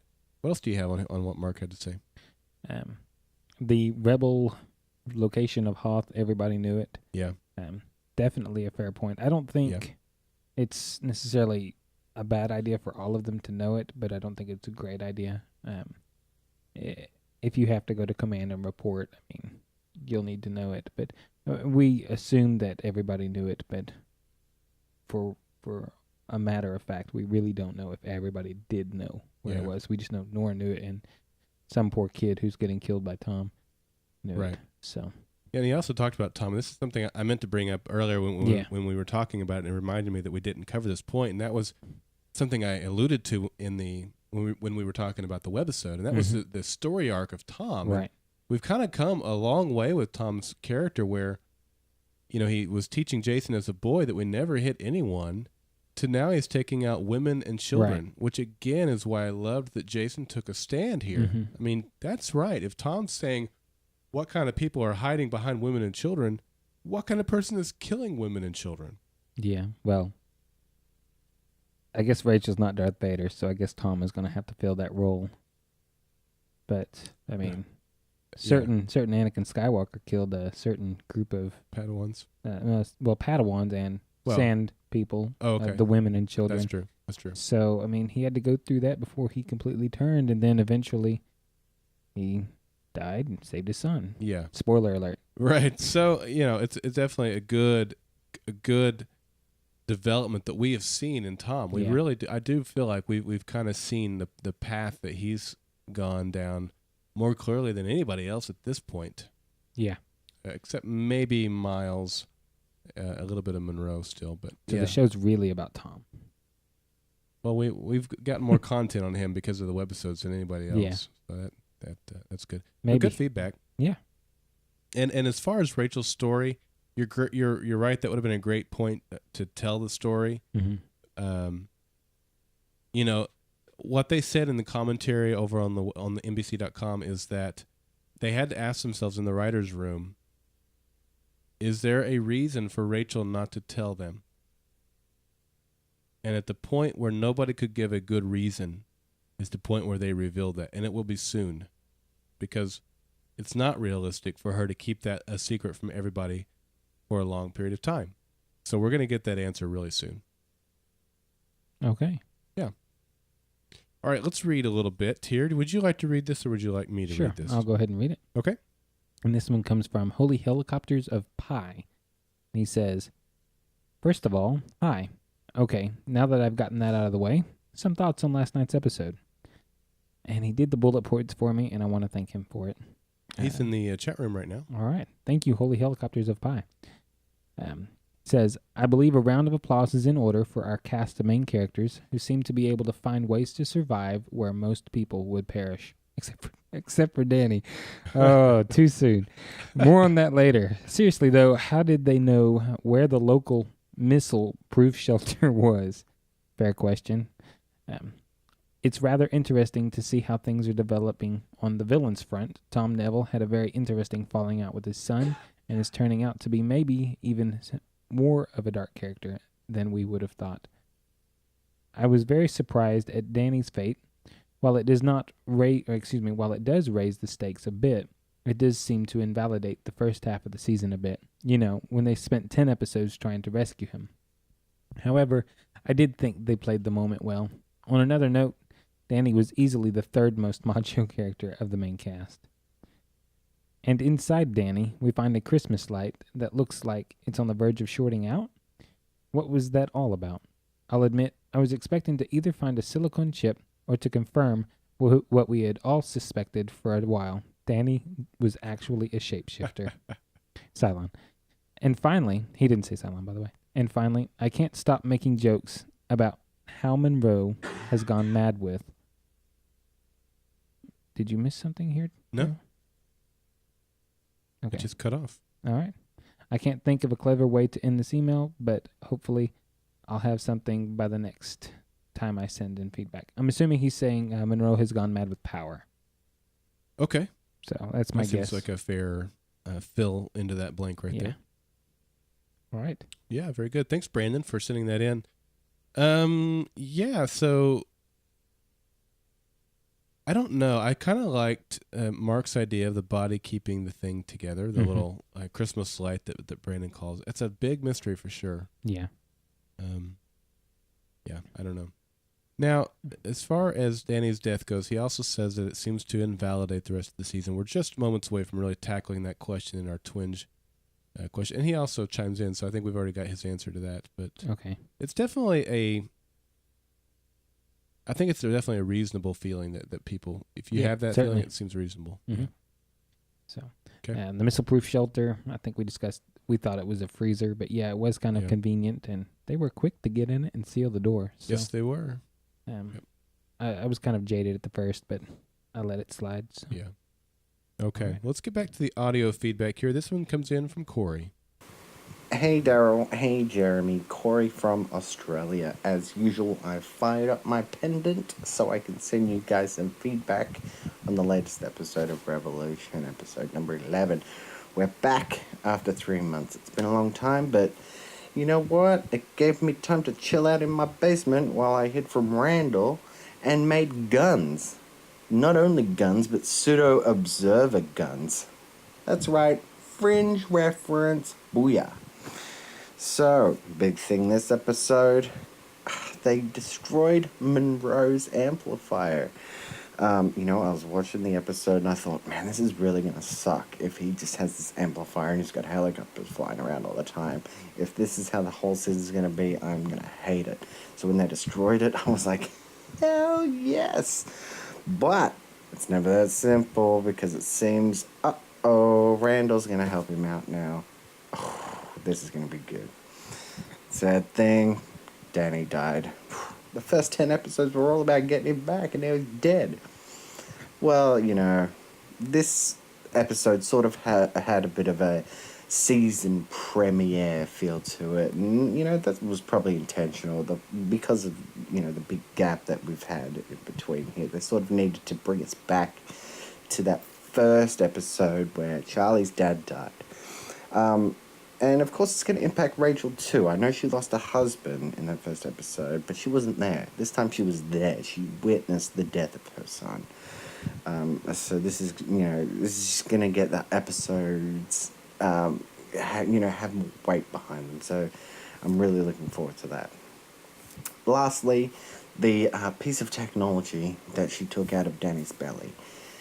I'm very, very intrigued by this because, I may have missed it, but I didn't see the pendant there. So I think whatever's in there, or was in there, I should say, seems to be generating its own power. So I think Rachel had something to do with the building of this. In the flashback, it was all about, this hasn't been tested before, we don't know what's going to happen. Very ambiguous about what it was. So I think she had something to do with what this was, and yeah, that kind of thing. So, can't wait for the rest of the season. Of course, can't wait for all the podcasts. Until next time, cheers, guys. All right. Thanks, Corey. Jeremy? All right. I'm going to start with the Light and Danny. He was talking about how he thought it generates its own power, and that was my initial thought. That was my initial thought. So we talked about the body generating the power as being a great idea, but this is kind of where I went originally. I was like, well, it seems to be able to do this. So what's allowing it to do that? So I'm just as intrigued as he is, if not more so, as to what and how and why and when, if we want to go with that theory, right? Yeah, it was definitely a what moment of the episode. Yeah. Wow, there were a couple of those. It was, and that's why it was the cliffhanger, right? It was the last scene. Right. I mean, it was even the bigger what than Randall showing up going, hey, come check out my ride. Yeah. I wonder if it's gold. If it's cool, it is. Randall's there. He's going to help out Monroe. I'm really interested to see if it's an amplifier that he's going to be building or what. I should have been more attentive now that I'm thinking about it, but were the lights still on around Monroe when Randall showed up? I don't think so. You don't? I don't think so. Okay. Just checking. I'll have to be a little bit more observant. You need to be an observer, Jeremy. He did talk about the pseudo-observer. I'm assuming he's talking about the stun gun. Yeah, probably. Okay. Yep. All right. Yep. Well, cool. Very good. Thank you, Corey, for sending that in. Look forward to hearing from you again in the future. And this one, I hope you're ready for this one. This is from the Unibeefer, and Well, it's special. Let's just play it and let you be the judge of what you think of this, Jeremy. Hello, Jeremy and Daryl. This is the Unibeefer with feedback for the stand. I felt this was a very strong return from the hiatus, and it bodes well for the rest of the season. I only hope that enough viewers return or start watching to keep the ratings strong. I am mad they killed Danny though, as he was one of my favorite characters, and felt he was much stronger than Charlie or Nora. I guess this means that, like on Lost, no one is really truly safe on this show, except maybe for Miles. I think every viewer would be mad if he died. I was glad to see Jason stand up to his father, and I still think Tom will try to gain control of the militia from Monroe at some point. Well, that is all from me. Loved the episode, and I am looking forward to an exciting rest of the season. Odd as always, the one, the only, the Unibeefer. All right, there you go. Nice. Yeah. It's kind of hard to listen to. It is. I definitely wouldn't want that, well, ever again, really. But Clint used to do that back in season 1 of the Fringe podcast. Mm-hmm. He hated reading feedback, and he did that once or twice, and it irritated Courtney really bad. You have to ask her about it sometime. All right. Yeah. I'll have to do that. Someone said it sounded like Stephen Hawking, and that's true too. But I've met Matthew in person, so unless he's had some sort of terrible accident since then, he definitely can speak more clearly than that. So, Okay. But it sounds like his theories or thoughts were kind of like the rest of ours a little bit. Yeah. Danny was one of his favorite characters. I agree with that. I think. Yeah. A few of us were kind of rooting for him. Well, I was rooting for him. I don't feel like he was a stronger character than those others. I mean, Right. if you felt that way, that's fine. I certainly don't think that's ridiculous that you would think that. I think if we had had more time with him, then we could, like when he was in the jail cell in the episode Soul Train and kind of stood up to Monroe and stuff. Right. If we'd have had more scenes like that, Mhm. I would have felt sadder that he died. Mhm. But as it is, I would have liked to have seen more. But I'm not really that upset that he died. Yeah. I don't really feel like I grew closer to him. I think maybe some of us are wishing we could have grown closer to I him. definitely will put myself So- in that camp. Yep. Um, All right. Anything else on the Unibeefer? Nope. All right. We have one more to share with you guys tonight, and it comes from Jim. Hello again, Jeremy and Daryl. This is Jim in Wisconsin with some thoughts and observations from this week's episode. First off, I want to give this episode 8.5 rocket-proof freezers out of 10. It would have been higher, but the unnecessary death brought it down a little for me. But more on that in a minute. Overall, it was a good restart to the season. We got some great action, some new plot lines, and some more pieces to this puzzle that we're all trying to put together. But here are some of the things that I noticed. Aaron was uncharacteristically quiet this week, only voicing an opinion to go home rather than try to help the rebels. I just hope he gets back to his old self sooner rather than later. Miles filled in a little more backstory while he and Rachel traveled to her colleague's house. It appears as though he thought that she was dead, and maybe that helped him make up his mind to leave the militia. Sounds like he promised to protect her as well, and apparently he didn't, or couldn't. There also seems to be a little romantical type tension between them. Not good for Miles after the kiss Nora laid on him. The shippers can have a good time with that. As expected, Jason stood up to Tom and left the militia. Their fight was a little shorter than I would have liked, but Jason's beatdown only opens the door for an even greater triumph over his old man at a later date. I still feel, though, that they're trying to set us up to have Tom turn and save Jason sometime down the road. I also thought for sure Jason was going to show up in the final battle and save Charlie from the helicopters, but I guess not. Randall and Grace made a nice return, and it seems that the tower is the place that they've been hiding out. Though I think it's funny that some place called the Tower is actually underground. Man, I really hope there's a Dharma logo hidden somewhere as an Easter egg. But what's down on level 12 anyway? And does anyone else think that the only reason Randall is visiting Monroe is to get his hands on another pendant? I know it looks like the big bads are joining forces, but I can see a double cross just waiting to happen. And then there's Rachel. What is up with Rachel? She seems to be just playing along with Miles and company, not trying to explain anything, and pretending to be worried about the kids. I think she genuinely cares for them as any parent would, but it just feels like she'd turn them in a heartbeat if it furthered whatever agenda she has. I don't trust her, and I won't until we know what she's after and why she won't tell anyone about it. Last but not least was poor Danny. I saw him getting lit up as soon as Miles dropped the missile launcher, though I was hoping it wouldn't happen because they spent half the season trying to find and rescue him. I can respect the attempt at the shock value they were going for with a major character death. I just hope it pays off and the first half of the season wasn't a waste of time. I really thought Rachel was there to mourn her son at the end of the episode, but when she cut the little blue blinking bulb out of his side and stared at it for a moment, she stopped crying altogether and looked more relieved to finally have whatever that was. I wonder if that's why she was so adamant about protecting Danny while Monroe had him. Maybe it has something to do with the tower, and that's why Randall has such big plans for Rachel. Or maybe it's a memory storage unit, and that particular Danny is just a clone with all the original Danny's memories. Okay, I'm getting a little far-fetched, but you never know. In any event, what is that thing?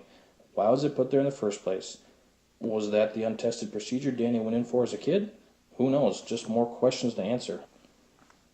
And lastly, I really liked the way they did the scenes with no sound and just the musical score playing. They did it at the beginning when everyone was getting out of the caskets, and at the end when Danny got shot. It reminded me a lot of the end of the Firefly episode, The Message, when the crew delivers Tracy's body to his family. It was very moving. Well, that's all I have for this week. Glad to have the show back, and I can't wait to see where we go for the rest of the season. From the corner of Shut Up and Stay Here, Jim in Wisconsin. Great minds think alike. So basically, you stole Jim's idea. Except for I didn't know I was stealing his idea. No, that's true. I think you were kind of baiting me with the clone thing. You've listened to this. I hadn't. Actually, I will tell you what, I had not listened to this yet either. Really? I saw that it came in. I pulled it up in the audio editor to see if it needed, any type of audio boosting to get it up to the level we need it to be at. It was fine. I closed it down and so I didn't listen to it because we've had Jim in so many times. I don't have to edit him for expletives or anything like that. I know he's going to send in good stuff. So yeah, that was the first time I'd heard it too. All right. Yeah. Well, far-fetched, but there's 2 of 1,000 or so people now. Well, Jim, I'll tell you the same thing I told Jeremy. I'm scooting back into the camera here. I don't think so, Jim. All right. That's not the same thing I told Jeremy. Al. But, well played. Yeah, there we go. All right. But he has some other stuff to say that you hadn't already copied. What else? The double cross. I put double cross with Daryl, so I must have something subconscious in my head. The double cross with Randall. Yeah. And Monroe. I think it's a very real possibility. I kind of like that. I think that somebody else is going to kill Monroe, and I think that Randall will likely step into that position when he's gone. But I don't know. I think it's kind of intriguing there. He mentions the tower being underground. Uh-huh. I thought that was kind of funny, which makes me kind of think maybe it's like a nuclear reactor. It could be. So it is a tower, but at the same time, it's underground. Yeah. So I don't know. There's a lot of things it could be now. And that doesn't mean it's all underground. It could have a substantial structure above ground as well. So people just don't know it. Yeah. He also talked about not trusting Rachel, and I didn't really bring that up in this episode. I certainly have done my fair share of that in the past, and I'm still fully on board with that. I don't trust her either. She has to prove herself to me, and frankly, I'm with you, Jim. On this one, we're together. And that is that ending episode. I did feel like she mourned her son. Mm-hmm. But after she cut that out and had it in her hand, her disposition changed, and she got back into serious mode. She knows things that nobody else knows, and therefore, and she's not really, like you said, she's not really coming forth with the information very freely. So there's certainly a lot of reason not to trust her, and I don't trust her either. Well, I mean, and now that both of y'all have mentioned that, one of my initial reactions that I didn't even bring up was she doesn't act like remember the scene when she was told Ben had been killed and That's he has Danny? Yeah. And she reacts completely like Mama Bear, I think is how we described it. Yeah. In this one, he's gone, he's dead, and she's not Mama Bearing. She's not freaking out that her son just died. So, yeah, maybe she was more concerned about I don't know. She freaked out when he died and when she was there. I mean, I don't know how you grieve through and how you step through those processes. And maybe she now had the thing in her hand where maybe she's in vengeance mode too. Mm-hmm. I don't know. I feel like she, with the amount of screen time they gave it, both his death and that final scene when she cut into him, I felt like she did genuinely grieve and mourn the death of her son. Okay. All right. Okay. Well, cool. Thanks to everybody who sent in feedback for this week. We want to invite you to send in feedback for the podcast. You can call us on the Golden Spiral Media voice feedback line. It goes straight to voicemail, and that number is 304-837-2278. You can also email us and either an audio file or just a typey out an email and send that over to feedback@goldenspiralmedia.com, or go over to our website at goldenspiralmedia.com. Click on the Leave Feedback tab there on the right-hand side of the page, and you can use your computer's microphone to leave us a feedback message. We do ask if you do that, if you go to the website and use that option, please listen to it. It does give you that option.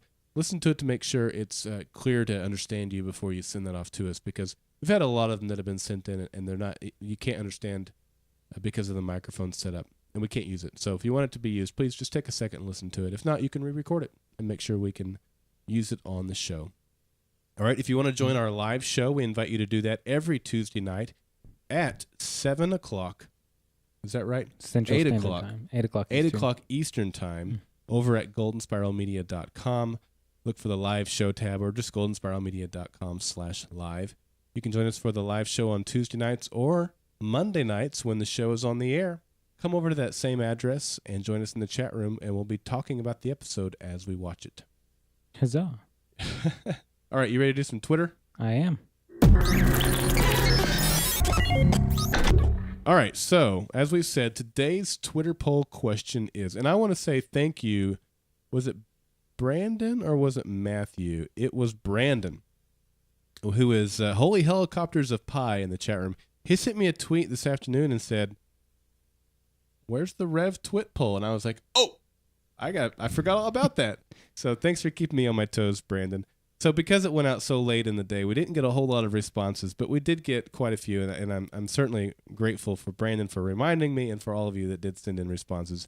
So the question was, did last night's death, I try not to spoil, I didn't give a name, but you know we're talking about Danny, did last night's death invalidate the entire first half of the season? So Zero Fights saw the word invalidate, and he says, what is this, Fringe? Because we were always invalidating him. If you never watched or listened to our podcast on that, Marksman Design says, big time. Going after Danny cost Maggie and Danny their lives and set Monroe after the group. To what point?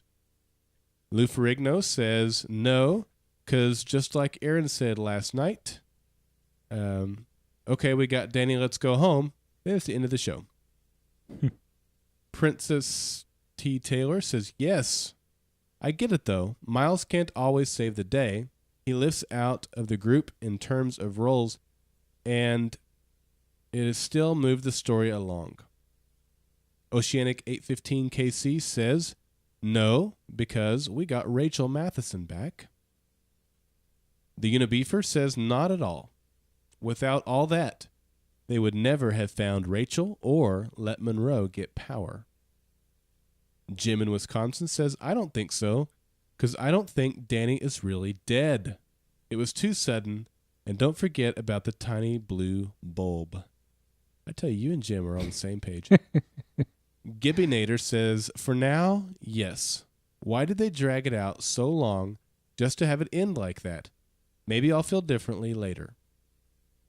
Test 315 says, it can be viewed that way. If you look at what Kripke is doing, then no. He's showing you're not safe in his dangerous world. Toa of Pi says yes and no. And either way, it's not necessarily a bad thing.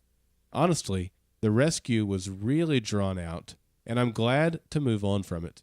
I can't wait to see how Charlie reacts to having failed to protect him. Alternicat says no. Danny was a MacGuffin. The first half of the season just set the stage. Zeppelin Driver says, invalidate? No. Season 1 first half was a setup for the real story. Randall Flynn and his henchmen versus Rachel's ragtag army. And Kenawolf 23 says, not really. Kid was a sacrificial lamb at some point. They did it early to show anyone can die a la Lost. Not the same effect, though. And I think we might have had a couple come in to just our Twitter. I'm going to scroll down here. Zort70, I think that's one here. Hard to answer without spoiling things for others, but I think it makes the second part a different quest. Sad, but life often is. Missy2938 says, that thought did pop in my head, but then they showed Randall meeting Monroe, and I was excited about the rest of the season. And that's it. That's all of the answers to our Twitter question this week. Thanks to everybody who participated in that. Look for that. I'll try to do a better job next week of sending out that question. Follow us over on Twitter at GSM Podcasts, and we'll send that question out. Reply using the hashtag RevTwit, and we'll include that in the show. Yeah. And since we brought up social media, you can also follow us on Facebook at facebook.com/Golden Spiral Media. All right, Jeremy, what's your answer to the question? Well, I agree with a lot of different views there, but I think ultimately, no, it does not invalidate it. That's my opinion. I like an exercise in futility every once in a while. You can't always save the day. I do like the fact that we see that everybody's expendable, essentially. We see Charlie learning she's not always going to win, and as well as everybody else. But I think it really drives the story forward. As disappointing as it is to watch them spend, I don't know, a couple months chasing her brother only to see him die, is definitely sad. But I think it helps grow the remaining characters, and I think it really puts the question in our minds: is anybody safe? So I think for a viewer, it's a really fun position. And at the same time, I'm not sure if he's really dead or if he's not a robot. Right. I don't feel like it invalidates it either. In terms of what else would they have done? They didn't march into their own, cul-de-sac, kill Ben, and then put themselves on this quest. Tom did that, and Tom stole him.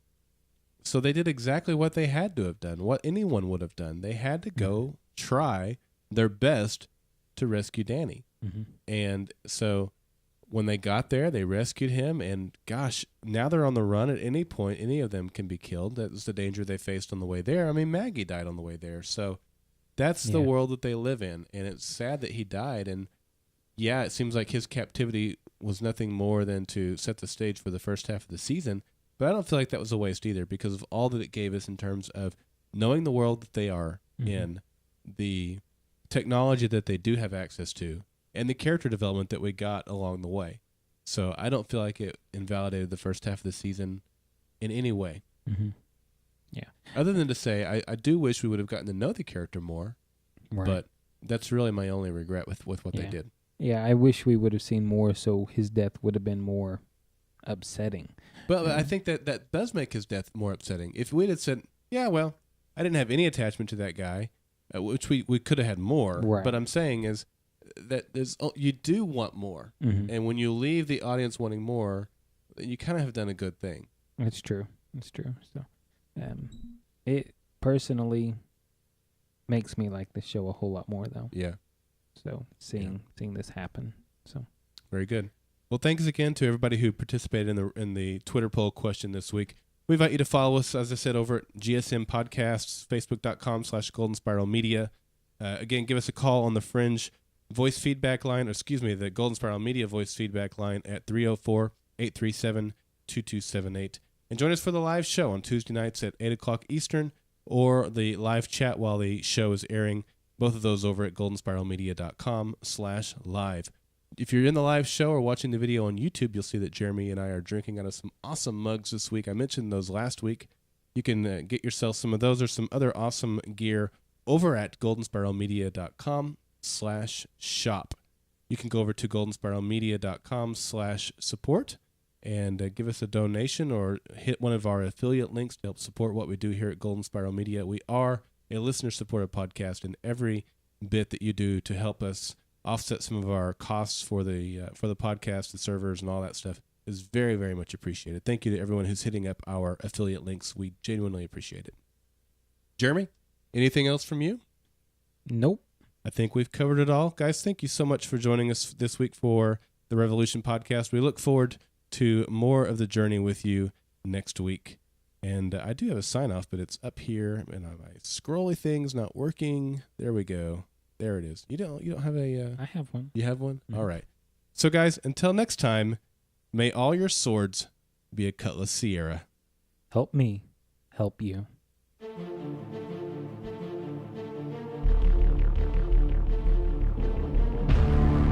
The Revolution Podcast and Golden Spiral Media are not associated with Bad Robot Productions, Kripke Enterprises, Warner Brothers, or NBC.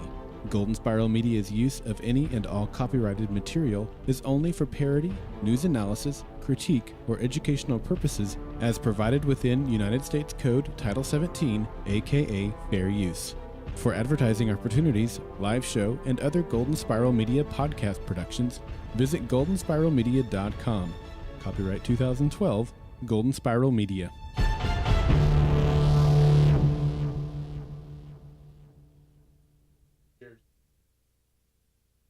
I'm out of coffee.